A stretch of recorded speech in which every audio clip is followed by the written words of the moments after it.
My name is Diarmuid Gregory. I'm a mechanical engineering master's student at the University of Vermont. My advisor is Professor Driver Houston, and today I'm going to be talking about high performance concrete with post-cure active pre-stressing fibers.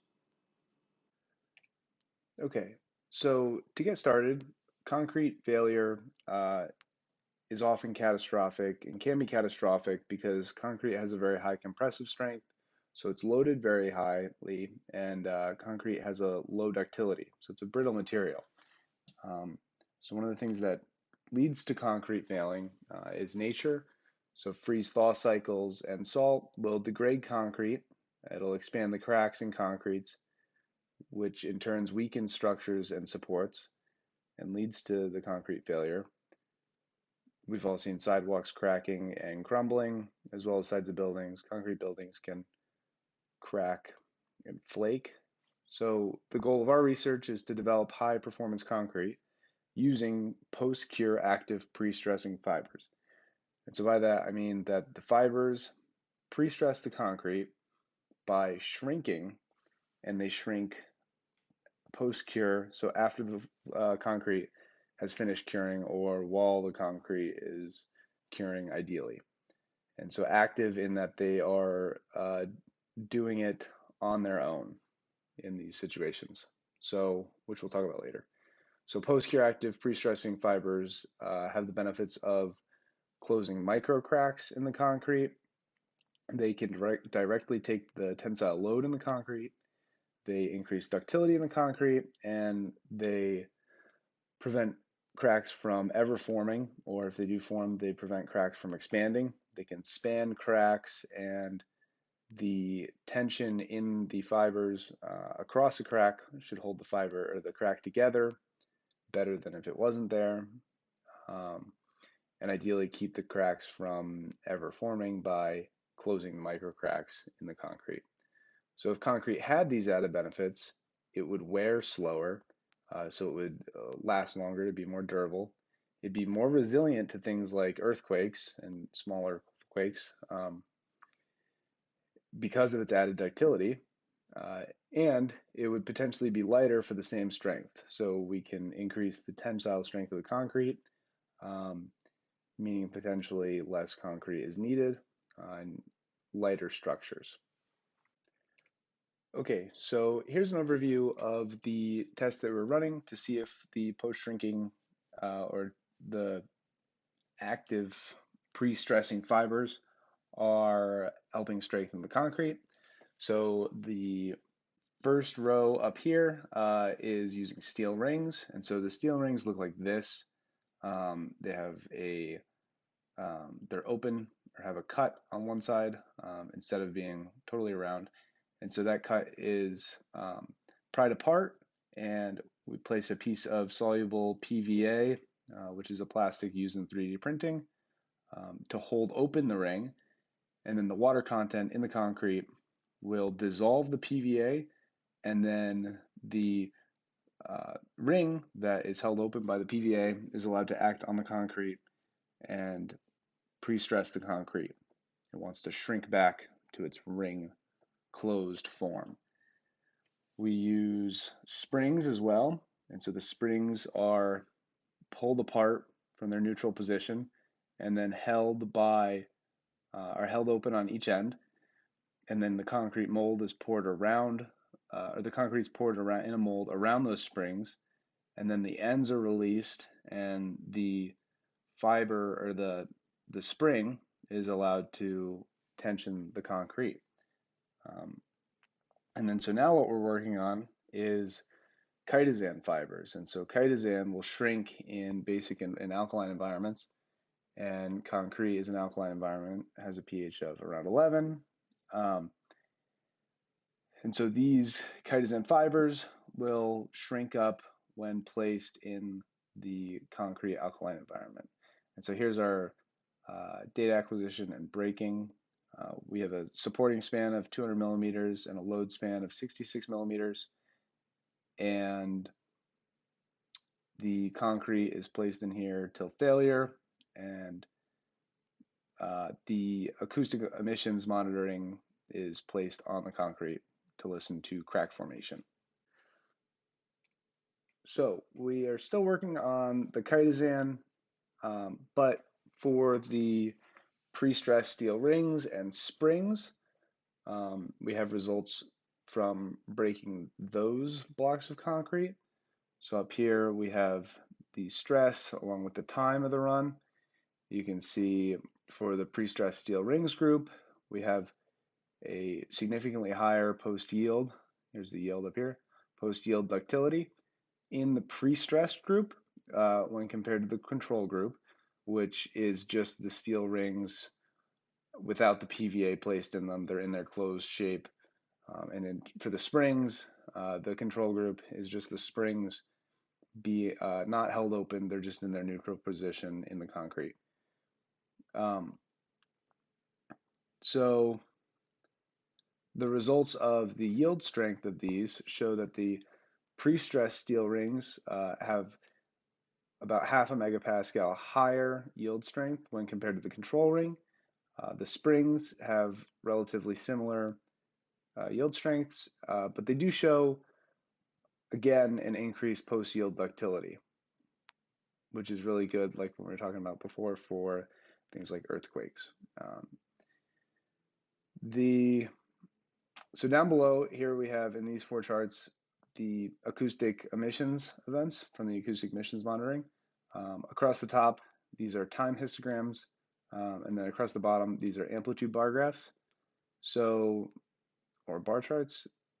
So in the top left, figure D, these are the acoustic emissions events for the control ring, and then on the right here, E, this is for the pre-stressed ring, and so it's the same down below.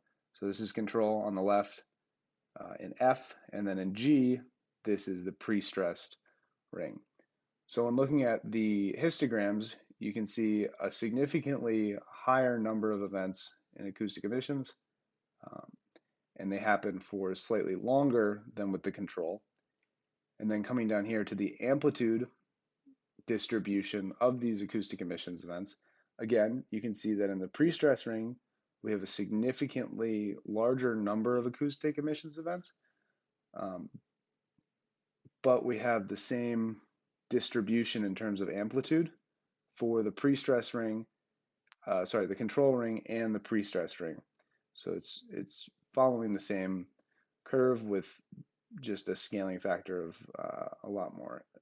a higher number of events.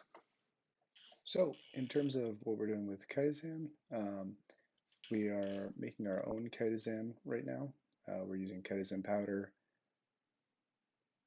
mixing it with deionized water and acetic acid, casting it into slabs, and then cutting it up into small fibers. We're finding that this works better. Typically fibers that we have found that we can buy from China or other places that are electrospun. They electrospin the fibers in ammonia to coagulate the Kitazan, and then ammonia actually deactivates the shrinking properties of the Kitazan, we believe.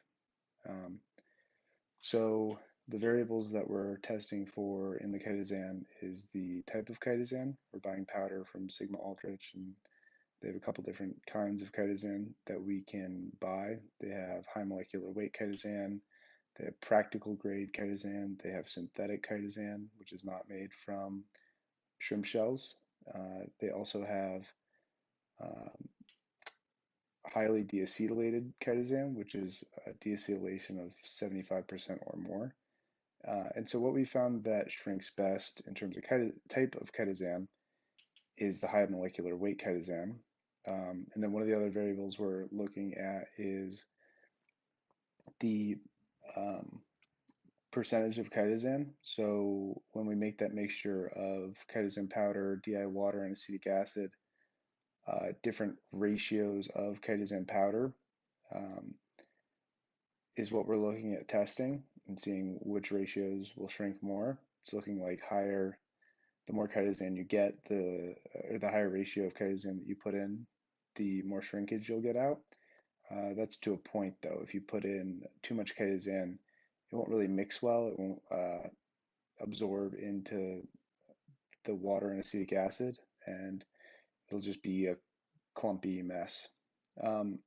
So another thing we're testing with Kitazan is to see how fast Kitazan shrinks at different humidities to mimic concrete and concrete shrinking. Um, and so ideally, if the Kitazan shrinks as the concrete is curing, um, we can get better mechanical properties out of the concrete. We can get the Kitazan to potentially latch on to different aggregates and pull them together and increase the compressive strength of concrete so that the um, force as you would load the concrete is going directly through the aggregates, making it a little stronger. Um, and so how we're testing these, we are taking these fibers that we cut up off of uh, the dried flake that we make. Um, we're cutting up fibers and then we're submerging them in a solution of aqueous calcium oxide, um, creating a pH environment of around 12.5 to 13, mimicking that of concrete. Um, Submerging the fibers in that solution for 24 hours and then taking them out. And when you take them out, they look like these fibers on the left here. And then we let them air dry and they shrink down and look like the fibers on the right here. And we're seeing shrinking rates of 50 to 75% linearly. And so what that means is the original fibers are around half to a quarter of the original length of the fibers before we have put them into the pH solution. Okay, so to wrap things up, the three biggest things I want people to take away from this presentation are one, that concrete benefits from the implementation of these post-cure pre-stressing fibers. So in this presentation, I talked about two different fibers, the springs and the rings, and those showed good post-yield ductility increases and suggested uh, higher yield strengths. Some of the preliminary testing that we've done in the past with Kitazan has showed yield strengths up to twice as high on the concrete, and we're working to increase that even farther, and that's what a lot of the research that I'm working on now is doing, is to find Kitazan fibers that can shrink more, what length of fibers that we're going to put in, and how many fibers to put in to increase that yield strength even higher. So two is that automatic pre-stressing fibers are, the way I look at it, the next step after manually pre-stressing fibers. So the way I see it, concrete was enhanced by the inclusion of rebar, and then that was taken a step further or advanced into pre-stressed fibers, post-shrinking and pre-shrinking. And then this is kind of the step after the pre-stressing fibers or pre-stressing cables, in that we're taking the cables, shrinking it down to a much smaller scale into tiny fibers that are 1.5 to 2 inches long by millimeters or microns thick, and including them everywhere throughout the entire matrix of the concrete. And this is going to make manufacturing a lot easier because you won't need to pour concrete molds around fibers which are being held open. You'll just have to add pre-stressing fibers to the mix of your concrete and then pour your concrete as you would normally. And then third, that making concrete stronger with a home compostable material is environmentally beneficial. Kitazan is made from shrimp shells and is made from chitin more specifically, which is one of the world's largest natural resources. And Kitazan is also home compostable, so adding that to concrete is environmentally beneficial, especially if you can use less concrete and make for your application, particularly considering that concrete is accounting for around 8% of the world's CO2 emissions. This could be a big help towards that. So the questions I received regarding this presentation were mostly related to what is the manufacturability of this? What's the road to commercialization? So we currently have an MBA program team working on a patent for the pre-stressing fibers. Um, but in terms of like commercial use, ideally the fibers could just be added to the concrete mix and molded as normal, and it wouldn't need um, jigs set up to cast concrete around pre-stressing fibers or tubes set up to post tension the concrete. This would lead to a lot of cost savings in manufacturing and time savings also.